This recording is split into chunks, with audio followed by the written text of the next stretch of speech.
जर रात्रंदिवस लोकांसाठी असूनही हा महाराष्ट्र पिंजून काढत असतील आणि तुम्ही त्यांनाच विचारता, ह्याच्यावरून कळतं की तुमचे संस्कार किती आहेत, तुम्हाला कशी घरात शिकवण मिळते. आणि ते सगळे ज्यांना संस्कारच दिले गेले नाहीये ते सगळे एकत्र झाले. तुम्ही बघू शकता माझ्या विरोधात जे उभे राहिले, ज्याला तुम्ही पार्सल वगैरे म्हणता, मला काय म्हणायचं नाहीये, ते देखील काही दिवसापासून शिंदे साहेबांबद्दल बोलत आहेत. चेतन भाऊनी बरोबर उत्तर दिलं त्या ठिकाणी. अरे भिडायचं तर माझ्याशी भेट ना, मी उभी आहे ना उमेदवार म्हणून. माझ्या वडिलांना काय एवढं बोलताय तुम्ही? आणि लाज वाटायला पाहिजे तुम्हाला.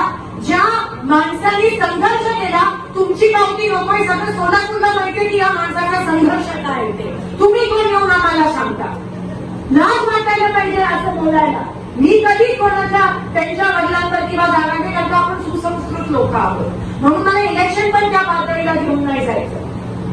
मी उमेदवार आहे, ते उभे नाही आले, भिडायचं तर माझ्या कामाबद्दल बोला. 15 वर्ष उगाच नाही माझ्या लोकांनी मला निवडून आणलं, तो पण संघर्ष होता. आणि तुम्ही म्हणताय संघर्ष नाही म्हणजे तुम्ही माझ्या लोकांना अपमानित करताय, मला नाही.